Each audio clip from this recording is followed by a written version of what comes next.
innovation has to be visible.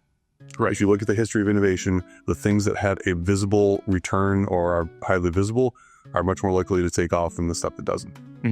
So, all right. Hey, what is up, everybody? It is me, Mike Vanderpool, here today with the Make It Happen podcast. We talk to cool people doing cool things. And somebody I met over on the LinkedIn, Kyle Storer, is doing some pretty cool stuff in a couple different spaces as an inventor, as a plant engineer, University of Toledo graduate, I-Corps member, all that fun stuff we're going to get into as much as we can here today.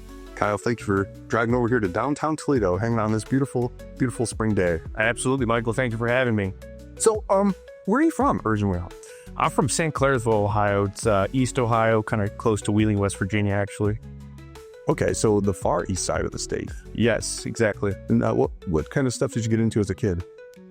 Very active in sports growing up, football, baseball, basketball. I've grown up playing guitar, so I was a part of some different musical organizations back in high school. That was a lot of fun. So, musician, so you played guitar? Correct. What bass, electric, acoustic? Electric guitar, play some acoustic as well. Always grew up playing electric. Rock and roll is my bread and butter, so. Yeah. You know what the most heartbreaking thing in my life has been when I would turn on a classic rock station and they started playing like alternative, like every Nirvana on a classic rock station. Getting old is no fun, Kyle, just so you know. That's great. So was that a band, the love of music, where did that come from? Well, I grew up playing in a church band, actually. My dad would sing during church. I got into the youth group, ended up playing during the regular service. And some of those connections I made from there, I ended up going to school, like the drummer from the youth group. Seth, we grew up playing together. Ended up getting to a band, junior high and high school.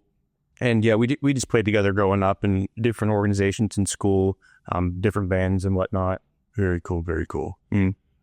So you're doing some engineering work now. You've obviously, we'll get into some of the innovative invention stuff that you've done. Where did that come from? Was it just something you had as a kid?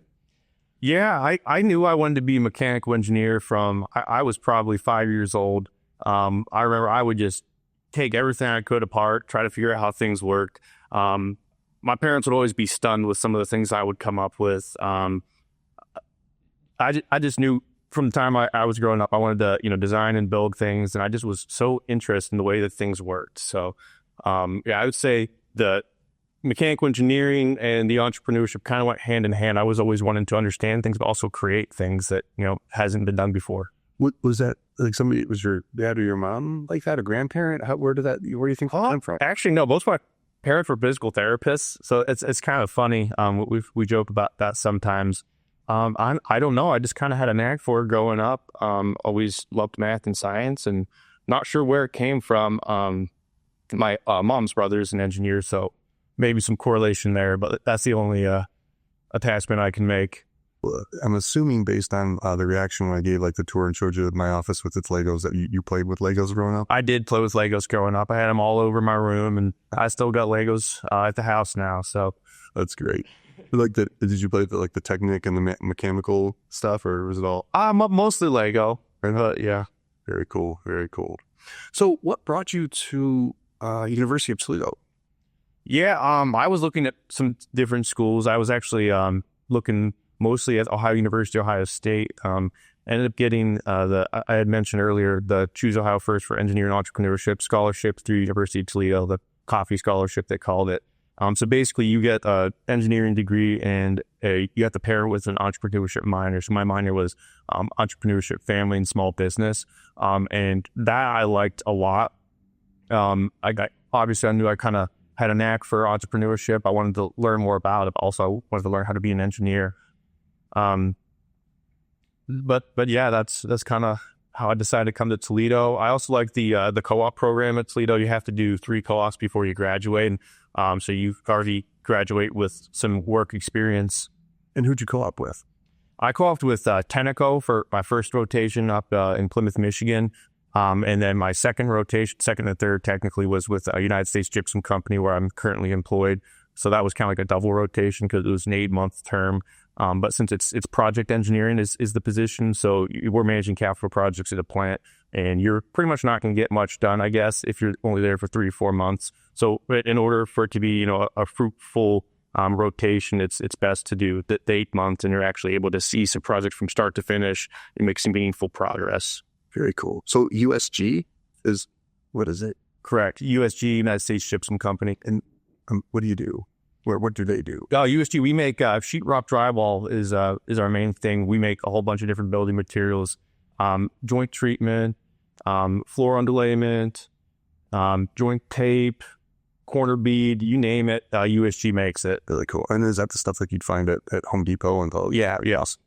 Awesome. The rumor on the street is we don't have enough affordable housing here. So yeah, what's going on in that space? You guys working on any innovative stuff to help with some of the housing costs? I would say USG, we make more premium building materials. That's it. Let's go. Well, typically, what we're trying to do is make like lighter materials, more innovation focused. What about sustainability? I had a guest on the other day talking about sustainability when it came to just the stuff that we're building, especially as our climate and things start to shift a little bit. Absolutely. Sustainability is a huge focus. We're adding a lot more sustainability metrics that we're tracking at the plant. We have gypsum fiber products is one of our big departments at my plant that we actually don't make at any other plant. So we're making like our secure rock, fiber rock, and that uses 100% recyclable cardboard. So all the cardboard coming to the plant, we take to GFP, and we're reusing that into our products. What's GFP? Gypsum fiber products. So there we go. Yeah. So that connection happened because of your time at UT. Correct. What was the program like at UT? The program was excellent. I mean, between the engineering and entrepreneurship classes, I feel like I left school very prepared for the real world. Honestly, some of the best experience I got was from the co-ops and just involvement, I would say, being involved on campus and learning to work with people, learning how to manage organizations. And we run organizations on campus like you run a business. It's a smaller scale. I would say, especially like with my fraternity, I was a fraternity president as a sophomore. So, I had to take on a lot of responsibility early on. So, on top of just, typical stuff that makes college difficult, like being responsible for your own schedule and getting your work done, showing up to classes. I'm also responsible for running organizations. So being able to multitask, prioritize, that stuff to directly translate into the real world. Yeah, that is one of the challenges I'm noticing as a college instructor right now is the idea of, being able to like multitask, air quotes, multitask / be able to manage multiple tasks and being able to shift between the two without too much cognition or losing kind of some of where you're at mentally or taking too much time to get back into the project. Sure. Yeah. And it can be quite overwhelming. And some of the best ways I find to deal with that is just organizations, keeping things organized. I'm a huge fan. I'm an advocate for Microsoft To Do. I don't know if you're familiar, but Microsoft To Do runs my life. I mean, at work, I have all of my projects laid out, different projects within my department. And I can just lay out what tasks I need to do next. So it's not overwhelming. It's not like when you look at, for example, starting a business, it's like that sounds overwhelming. I have to start a business. What all does that entail? But when you break things down into steps, things become much more achievable because I don't need to start a business. I need to do that first thing on the list. Once you do that first thing, you do the second thing. And that makes things much more achievable and less intimidating.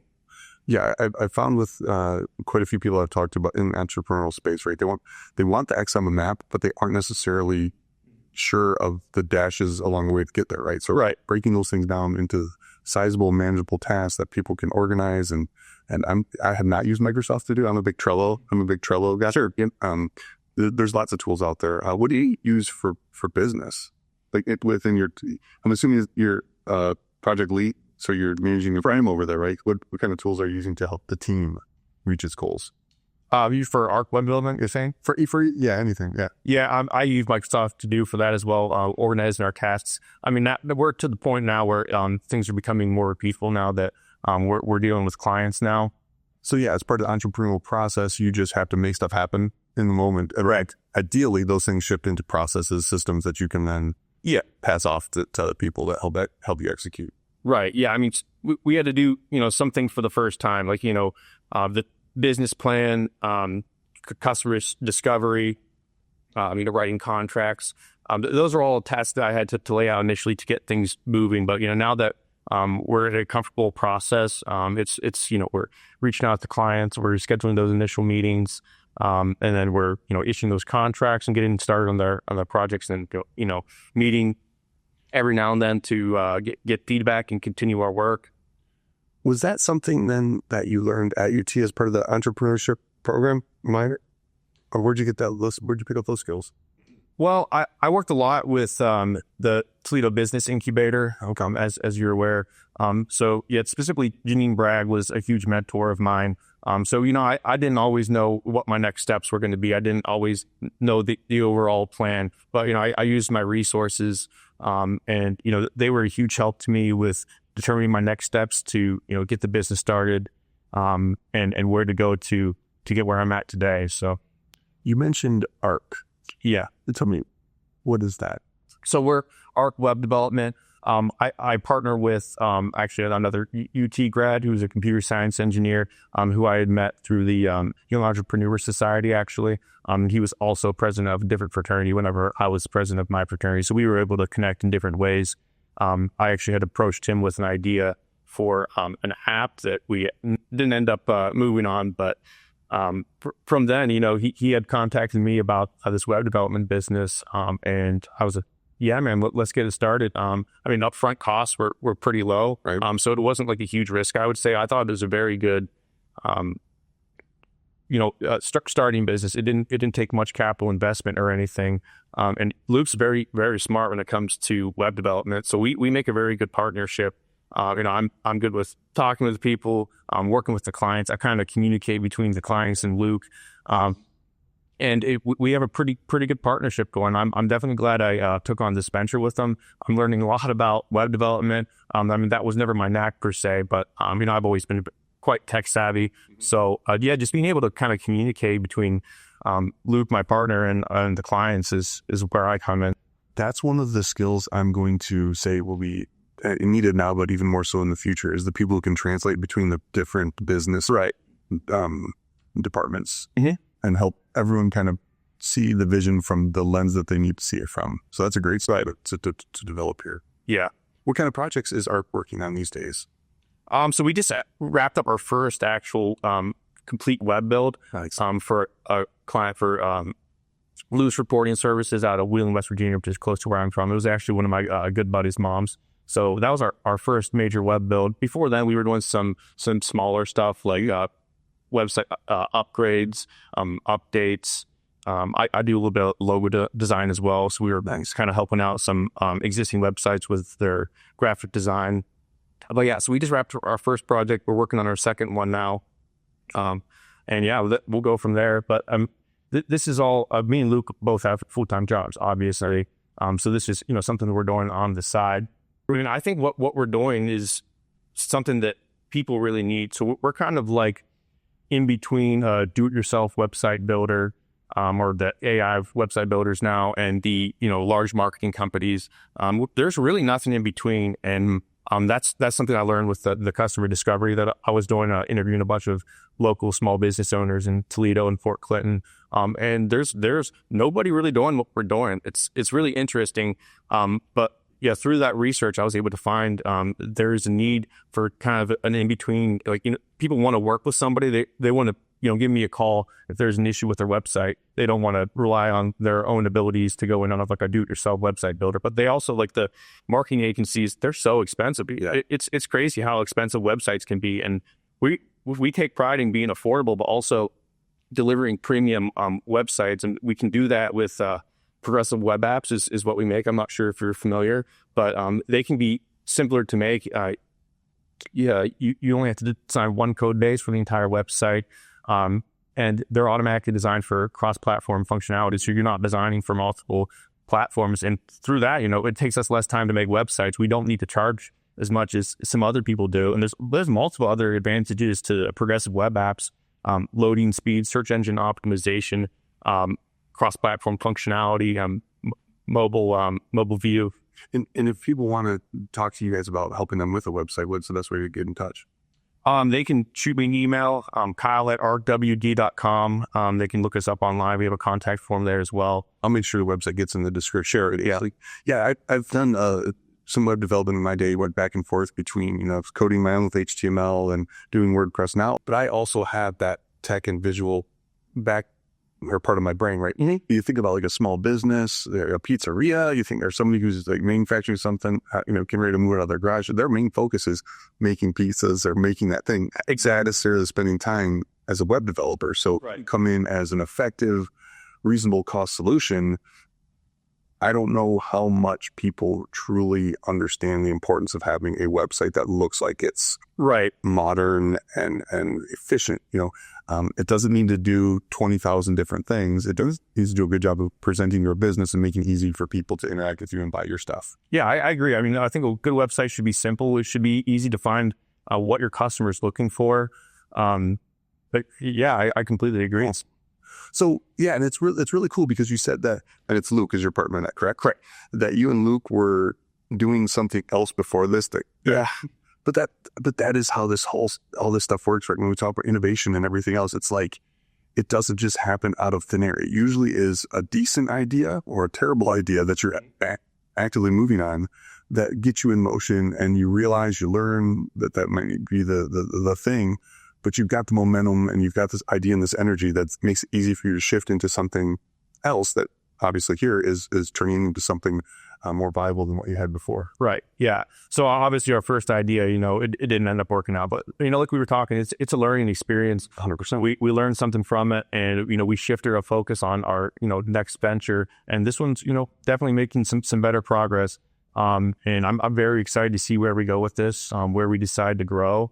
And it's just super exciting to, really I've always had the entrepreneurial spirit. So it's really cool to see it in action now. And, with our web development, we're helping all these small businesses and startups achieve their goals. So it's like, I get to have my hand in, someone else's success, which is so cool to me. It's so cool to be a part of, working with all these different clients in different industries.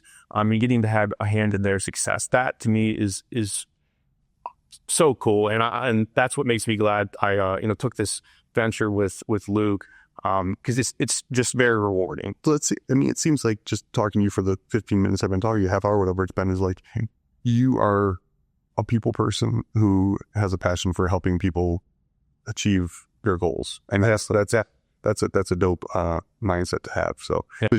You're going to learn a lot along the way, because you're learning about their businesses. You're starting to understand what their needs are. You're assisting them with their growth. And what you're doing is you're planting seeds to create lifelong customers. Exactly. They may not need a full-fledged app that you can order from and track and do whatever today. But by building this out, and this is where we mentioned AI, where AI can't necessarily do all these things of building a human relationship. 100%. I think, first off, AI is a great tool. I actually saw you posted something on LinkedIn about it the other day. I think people should be using AI. It's an incredible tool. It's scary to some people. You shouldn't rely on it, though. And especially when it comes to something like your business, you can't just leave it in the hands of AI. I think, if you use it in moderation. Yeah, I will, as somebody who grew up with technology, right? I've taken apart computers. You've obviously probably taken apart a computer or two in your day. More mechanical. Mechanical stuff. Yeah, okay. You take your bike apart. Oh, yes. I always took my bike apart and I could never put it back together. There was always leftover feces. But I have I grew up with technology, right? Like not just using it, but taking it apart and working with it. The things that people are kind of afraid of right now, like students cheating with it, or English professors or creative writers worried that it's stealing a whole bunch of copyright information. Those are valid concerns, right? That's not what scares me about AI. What scares me about AI is the humans using it to manipulate the media and other things that they've done, even with AI. Like the videos? Yeah, that stuff's kind of scary.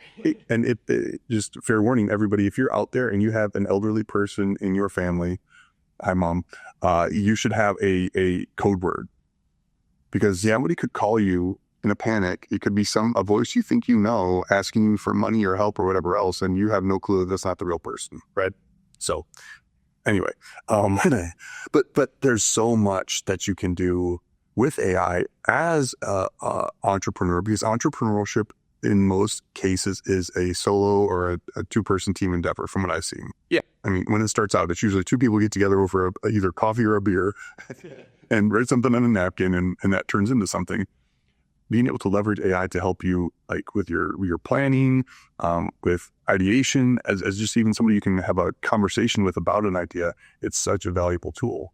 Yeah, definitely. And I'll frequently, whether it's at work or for my business, just shoot a prompt in there, and it's either quick information, or it can kind of help you with your creative process. What am I going to do next? Maybe shoot a prompt and see what kind of ideas you can get. Well, one of the things, so I teach graphic design, and we were coming up with this idea of, Northwest Ohio has a heavy manufacturing base. Manufacturing, advanced manufacturing it's tech up and down, left and right, all over the place, right? Yeah, but it's not presented that way, right? It's advanced manufacturing. But I was talking to the phone, recording my voice, saying, hey, I want a logo of this idea, kind of advanced manufacturing, morphing into something a little bit more future tech, whatever. And I threw that transcript of that into ChatGPT and had it spit out some logo designs, ideas. Yeah, I'm not going to use those like out of the box, but it helped me to ideate. Right. It's a faster way to kind of as somebody who's using AI all the time, especially with some recordings and other things, it's a faster way to get to a first draft, especially for my brain, how it bounces all over the place. And it just helps organize my thoughts as somebody with ADHD and every other weird neurodivergent thing. Yeah, whatever else I've got going on. Right. So let's go back a little bit. Maybe you could go back. When did you get involved with this I-Corps program? Can you tell me a little bit about that? Yeah. So I had come up with a product for my freshman design project at UT. And it was basically an innovative snack container, which I kind of mentioned. I'm going to try to be as broad as I can about, because I'm still working on that project right now. So that project I continued after my freshman design project, made some design changes, got some consumer feedback, and then I actually went and got a design patent. After a couple of years, that was during COVID. So, everything in the patent office was moving quite slowly. So around 2023, that patent was finally issued. At that point, I was working with the Toledo Business Incubator, like I had said, kind of talking about my next steps. And they had recommended I go and apply for this program, the National Science Foundation I-Corps. So I applied, I got in, which was very exciting. So with this program, there's very smart mentors who have built businesses. We were working for different schools, and they know entrepreneurship, and they're my mentors, helping me with my product through the customer discovery process is the main focus of the I-Corps program. So a lot of what that program was like, it was virtual. So we had weekly meetings we had to check into, lectures. We had to do some homework, watch videos on our own. It was Guy Kawasaki. So if you're looking to get into customer discovery, I would definitely look into Guy Kawasaki. That's what we did for I-Corps. So I'm learning a lot, and then we actually get to take what we're learning and put it into action. So we had to develop our hypotheses. So for my product, I had 2 different hypotheses. Basically, what that hypothesis looks like is you identify who your customer is, what their problem is, and how your product solves their problem. So I had 2 different hypotheses. The initial I-Corps, what we were doing was basically coming up with those hypotheses and then coming up with like a list of questions, kind of like an interview template for when we go and talk to different consumers. So once we had that list together, we went out and we interviewed 21 different consumers to confirm or deny our hypotheses. And I got some very insightful results from that. And you kind of are testing your business model. You have your business model, and you want to make sure that what you have on your business model is accurate. And that's why you're talking to people, because you could have a conversation with somebody thinking, oh yeah, they're going to like my product because it solves this problem or it does this. And that conversation could totally shift. Whoever you're talking to may bring up something you hadn't thought of, or something that you may decide to restructure your business based on what somebody's telling you. And the key is just to listen to the consumer. Like, you have your interview outline, and you don't want to just go question to question to question. You want to see where the consumer's going with the conversation and let them talk. Your job is to listen. You don't want to plant any ideas in your head. In their head, you want to be unbiased. From those interviews, you can really gain some insight on what the consumers are really looking for, and that can help you restructure your business. And I think I'd mentioned I was actually able to apply what I learned for that product, and I used that for my web development business as well. So as soon as I was done with the I-Corps program, I went and did the exact same thing for web development. I interviewed 21 small business owners, people with startups, and I was able to identify how our business would be able to help them. So very cool, very cool. So yeah, what you're talking about is really that kind of that design thinking methodology, right? You have an idea as an observation, you make some assumptions, you prototype, you test those things, keep that example over and over and over, which maps pretty well to the scientific method. Right. Yeah. So somebody might tell you something in one of your initial interviews you hadn't thought of, and you could then restructure your interviews going forward because, hey, maybe we're going to make some adjustments to our business model. Now we're going to ask this question. Maybe this is our customer.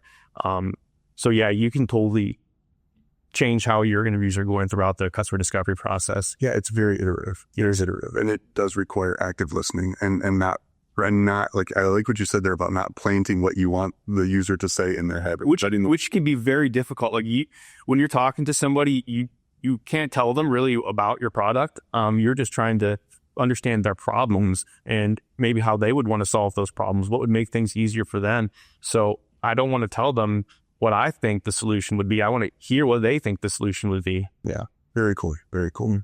The, what are we calling your idea?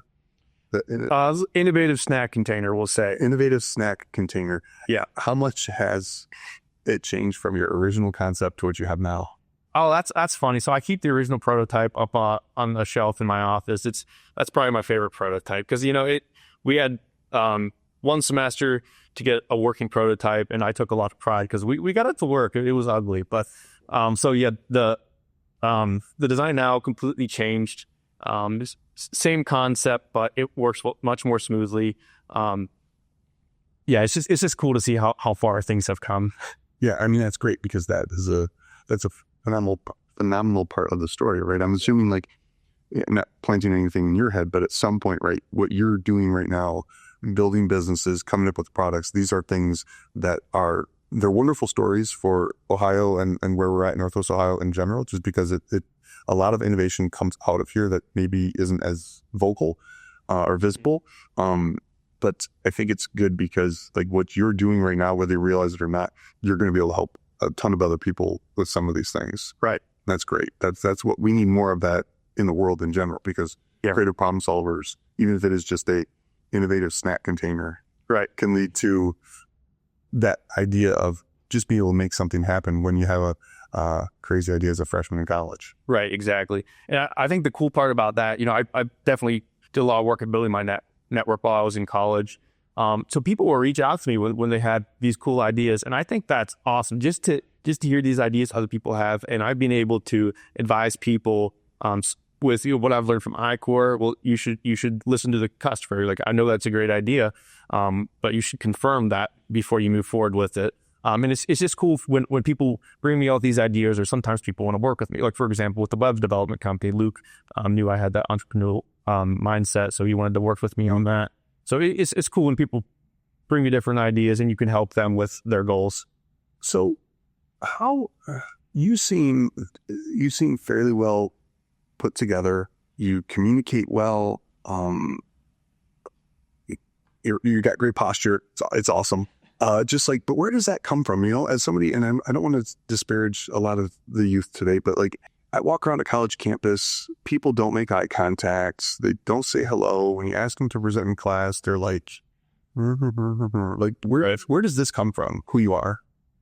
I mean, I would say it's a lot to do with my personality. I've always been quite outgoing.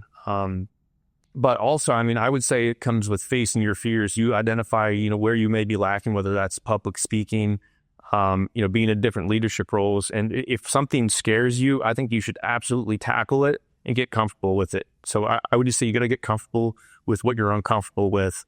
Identify, where you have room for improvement when it comes to professionalism, and just working on that. And I think college is a great time. College students should use those 4 years instead of, barely getting to class, sometimes not joining any organizations. I think that's an incredible opportunity to really get involved and get out of your comfort zone, take on some leadership positions, and some roles you may not think that would suit you, but you'll learn so much just from working with different people, and the problems that you face in these organizations is a small scale version of what you're going to face in the real world. And college is that place where you can fail miserably and Right. it's not catastrophic. Exactly. I mean, that's the thing. You're running an organization on campus. It's not gonna make or break, somebody's job like it might now. And I know there's this insecurity, like high school is this place where you're just constantly judged. Doesn't have to be ready because you're around these people all the time. College is such a space where even the smaller colleges, they're big enough where you can find your group. You don't necessarily the people that you're interacting with in college, and maybe you do something that's a colossal failure and dumb, and you look like an idiot, which I've done multiple times, is match the college, just totally fine, professional. Yeah, those people aren't. They're going to go away. Like that's not where you're. It's not a. It's very rarely will it negatively impact your life forever, right? You have to decide it's pretty freaking ridiculous in order to do that. But it will. What it did for me, my first time doing interview stuff like this was on a college campus for a TV show I was producing. And the first time I was interviewing somebody, I'm looking up at the lights, trying to think of my question. It was horrible and embarrassing. But working through that and doing that multiple times put me in this position here where I can have anybody come in, somebody I meet on the street or Fred LinkedIn, come in and have an engaging conversation. And I love it. I will show my students that video of that first interview. One, because I had darker hair. Two, because it was just trying to help young people understand you have to fail. Right. You have to fail. And if you're not failing, you're not trying hard enough. Right. 100%. Yeah. It's just, getting in those uncomfortable positions. Like you wanted to do your first interview. A lot of people, that's it. That fear keeps them from doing what they want to do. So, I mean, that's really what it is. You got to identify what it is that you really want to do, and just go for it. Like you're saying, it's the fear of failure that keeps people from doing amazing things. I think it's the fear of failure, and also maybe just the fear of looking stupid. Yeah, which I get. Yes, high school is just that, right? Your high school is being judged, and everybody's an a-hole and bullies and all that nonsense, right? Like the sooner you can, and so that means that if understanding high school tends to be like that for people, college is that place where you really have to just engage. Yeah. The more you engage, I'm going to argue the better. I mean, your evidence of that. It seems like you were pretty engaged in the fraternity and the opportunities that came out to work with the incubator, high core, even within your internships or co-ops, right? Like you go to a co-op and just kind of sit there and do nothing. Yeah. Or the minimum amount possible. I'm assuming that wasn't you though. No. Yeah. Yeah, that's the thing. You got to just make the best of every situation you're in and get the most out of it. Awesome. I'm here with Kyle Storer, UT graduate, works at USG, does a whole bunch of fun stuff, innovator, inventor, and also a musician. Do you still play? I still play. I actually got to play acoustic guitar at my sister's wedding last year. That was very cool. Super stressful. I would never do it again. Right. But yeah. So I used to stay married, sister. Yeah, exactly. Don't make me do that again. Yeah, it's but being up in front of people and performing, I mean, that's a skill that translates well anywhere else, right? Like if you can sit there and stand in front of that group of people and convince them you know what you're talking about, I argue you'll make more money doing that than not talking in front of people. Yeah, but I would say being a musician definitely helped me with, like, we're talking about getting out of your comfort zone. Like, I mean, you're up there in front of a group of people, and I have failed quite miserably, at some different times playing guitar, and you just learn from that. You learn to deal with those failures and do better next time. And it translates directly into being more comfortable in situations like you are in the business world. So in the senior year of high school, and after I was the lead singer of a band, but I'm tone deaf, so it did not go well. So let's talk about USG and what you're doing now for work. How's that going? Like, what's that like for you? Excellent. USG is a great company. I decided to come back after my co-op rotation. But I always knew I was going to come back after that co-op. I love what I'm doing as a project engineer. I would encourage a lot of outgoing engineers to look into project engineering. So it's, you're using your engineering background to solve problems at the plant in managing capital projects. So it's a lot of project management. So we're writing scopes of work, getting capital approval from corporate, and then we're moving forward and actually writing contracts, supervising contractors when they're on site. one big thing USG stands for is safety. So a huge part I play in that is we bring contractors on site who aren't familiar with our safety rules, and we got to make sure that that they're following our safety rules, they're working safely. The last thing we want is for somebody to get hurt on our site. Yeah, for sure. So it can be a challenge. So is that any of the ISO regulations? I mean, you're involved with. Those are things that back in the day, when I was in the automotive industry, we had to deal with, like some of the QA, quality assurance type things. I mean, are you involved in that stuff as well? Actually right now I'm in our joint treatment department as a plant engineer. So I actually manage our quality lab in joint treatment as well. So I do have a little bit of a hand in quality, but with that I'm still managing capital projects. I'm just at this point I'm kind of learning from our department manager what it takes to be a manager. So I'm working with people. Like I said, I'll get a chance to manage the quality lab. So I have direct reports. I got to do coaching. And all that stuff that's gonna help me in the future when I'm managing 45 or 100 people. So, well, I'm gonna make an assumption here, right? You're a recent college graduate. Are you managing people older than you? Yeah, actually, my the quality supervisor is actually older than my dad. So, how's that go? Like, because that seems like it'd be a challenge. It's definitely a challenge. I think the hard part is obviously coming in out of school, and as a project engineer, we don't know as much as the people at the plant. So I think coming in with that mindset, like I'm here to learn from you, I'm here to help you as much as I can. And if people notice that you're a hard worker, you're trying to help them out, you're identifying what their problems are, and you're helping them solve them, then they'll kind of respect you. So yeah, I mean, you just got like the quality lab supervisor, he knows more about the quality lab than I do. I just have to listen to him, learn from him, and he helps me. He's training me to be a manager as well. He's going to coach me some as well. But it just comes to, it's getting that respect, showing that you're working hard and you're working for the people, listening to the people. Yeah, listening skills, which is something that you developed part of your customer discovery and some other places. That's great. That's great. So the UT education was definitely paying off for you, it sounds like. Absolutely. Experience. Yes. Awesome. So what does the future look like for you, Kyle? So I definitely plan on staying with USG for some time. They really invest in their engineers like myself. I'm going to 2 different trainings this month in Chicago, actually. Nice. And I did a training last month as well, where I was learning more about my department, joint treatment. And I see myself moving up into management. I'm not sure where that will take me. USG has plants all over the United States. So if I really want to move somewhere cool, I have the opportunity to do that and stay with the company.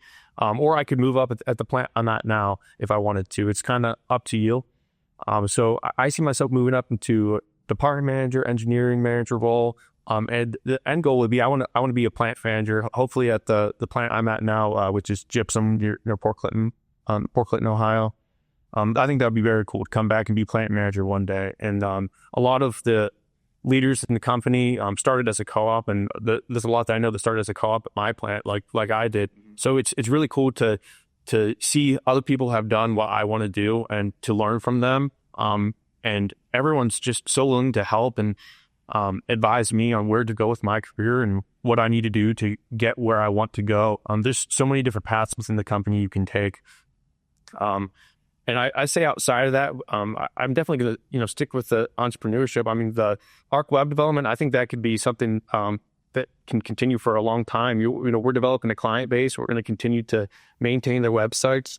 And like I said, it's such a rewarding business to be a part of, getting to have a hand in other businesses. So I am excited to see where that business takes us, and hopefully we can grow and turn it into something awesome. And you are exemplifying one of the things I've been preaching for a while. It's the and one philosophy. You can have a job, that's great, 9 to 5, but you have to almost in this world today be doing something else. And if that thing is something that you're learning from, even better, right? Right. Just because of how the world will change. Also, I'm assuming when you think about engineering and what you're doing, innovation naturally comes because of what you're doing in changing materials, changing prices, changing everything. Mm-hmm. But you're going to be pulling in some ideas and things from businesses totally unrelated, right? And may help you innovate do cool things inside of the company. Definitely. So that widening your circle of learning is just, dude, you're a very impressive young man. Thank you. Yeah, I will say, I mean, stuff I'm learning from work at USG is translating to my business as well. Yeah. Nice. For example, like I mentioned, look, we're writing contracts when contractors are coming on site. We're detailing that scope of work. And you learn things from contracts. Like I've had contracts not work out too great, and next time I write a contract, we're gonna add this, or we're gonna take this out. Nice. And I'm writing the service contracts for web development, and I basically learned how to do that from USG. So it goes hand in hand. Awesome. Kyle, is there anything else that you want to cover here? We did a pretty good job. We touched just about everything. All right, you've been a great guest, dude. This is awesome. I love talking to young people. I love your perspective on kind of just the world. It's one of the best things about being in a college instructor, right? Every year we get a fresh new group of young people coming in. So it's great that you're staying here. And is Port Clinton considered Northwest Ohio? It is right on kind of the divide, right? Yeah, we're west of Sandusky. I'd consider us Northwest Ohio. Northwest Ohio, we're claiming you, just so you know. All right, so everybody, thank you for checking this thing out today. Make It Happen podcast, talking to cool people doing cool things. The cool person today, Kyle Storr, doing a whole bunch of awesome stuff here in Northwest Ohio, and I'm going to assume someday beyond. So appreciate your time, Kyle. Thanks. Michael, it's great talking with you. Thank you for having me on. Take care, everybody.